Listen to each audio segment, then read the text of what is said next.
you did a segment about Bill Maher about about the issues he's done, but I think he has a point about the Electoral College.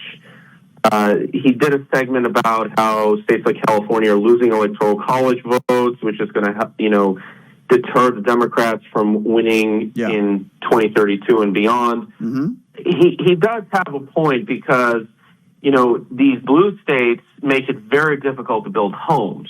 Mm-hmm. And that's what he talked about in one of his shows. And what this does is it raises prices. It encourages people not to vote for Democrats. And, I can tell you as a drafter, as somebody who's worked in the architectural field, try to get permits, it's very difficult to build homes in California. Okay. If you don't mind me asking, my friend, who did you vote for in November?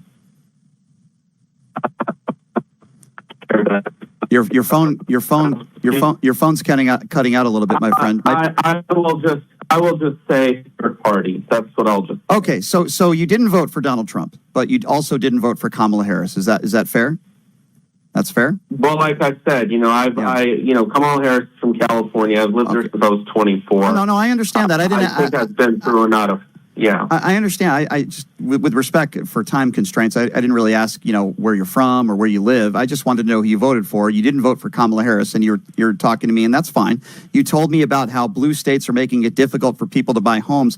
Do you think Donald Trump is making it difficult? Hold on a second. Build homes. Okay, build homes. Okay. Do you think Donald Trump is making it difficult for people to build homes with these 10% tariffs around the world? Do you think Donald Trump is making it difficult for people to build homes when it comes to what's going on to their 401ks, that blasting and getting rid of the Department of Education? Do you think Donald Trump is making it difficult for people? I think it does have an impact. Okay, you do. Yeah. I think it might have a little bit more impact than what you're speaking to when it comes to Democrats. Oh, yeah, by the way, if you care about building homes, wouldn't you have wanted Kamala Harris to be in office, the person who wanted to put a $25,000 down payment on a home to people that are struggling, living paycheck to paycheck? Listen, I'm okay with...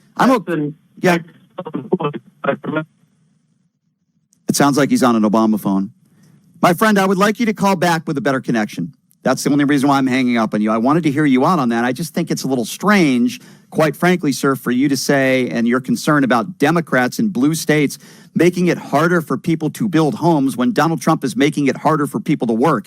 Donald Trump is making it harder for people to go to the hospital and have health insurance. Donald Trump is making it harder for women to do what they want with their own bodies. But you call into this show and your criticism is, well, in those blue states, it makes it harder for people to build homes. You didn't vote for Kamala Harris, so I don't want to hear you complain about, oh, well, it's making it harder for people to build homes. Donald Trump is making it harder for everybody in this country except for the top 1%. Why wouldn't you vote for Kamala Harris? Holy bejesus. Praise the Lord. I'm just going to go to you because, no, I'm going to say it. You were a crappy candidate. And you were part of a group of people who provided cover for a man who was falling apart mentally speaking, but decided to run anyway. Decided to stay in the race for a month after that disastrous debate against Donald Trump. And then when Biden, the most unpopular sitting president, called you up before the debate and told you, remember, kiddo, no daylight between us, do not differentiate yourself from me, you listened. So to sit there or stand there and give a speech about, oh, I told you so, I told you so. California is projected to lose 3 seats, New York 2, also going to lose a seat, Minnesota, Oregon, Rhode Island, Illinois, all blue states. Who's getting these? Texas, Florida, Idaho, and Utah. I mean, this looks like Gano, and the reason why people are voting with their feet is a lot of what your book is about. Yeah, taxes and regulation. I certainly been screaming about it forever. I did 3 years with a sign here that said, how long is it going to take me to get my solar hooked up? 3 years, talking about it on television. In this state, you couldn't do it. This state has almost 400,000 regulations. I just put in a new roof because the fire, I thought, oh, let's get a roof that's not going to burn up. 2 inspections. Why are you inspecting my roof? It's my roof. If it falls on me, that's my problem. And we're taxed more than any other state.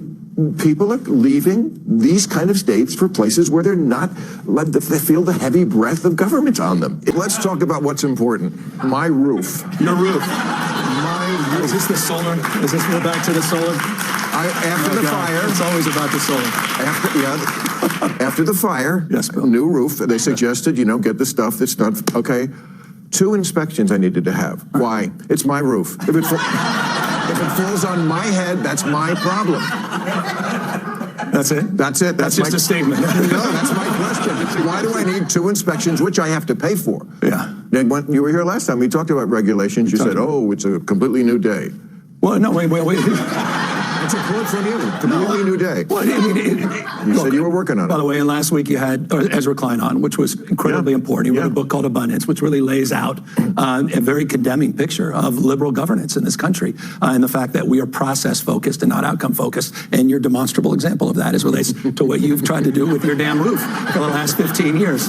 And so it's our job to eliminate as many of those thickets. How's that going, though? Told us they're leaving on cost of living. That's all part of it. They're leaving because they can't afford homes. And it's a huge, not just political problem, those numbers you just gave. After 2030, if that holds, a Democrat could win every state Kamalaris won, win Michigan, win Pennsylvania, and I'm just blanking on the third blue wall state, win Michigan, win Pennsylvania, and win Wisconsin, and lose the presidential election, right? The blue wall would no longer be enough for them to win.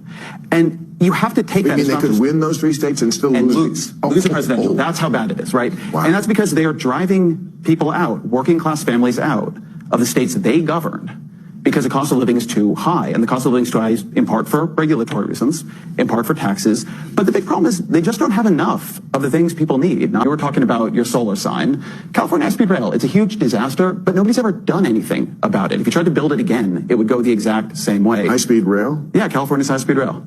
I think we first passed it in 2008. Mm-hmm.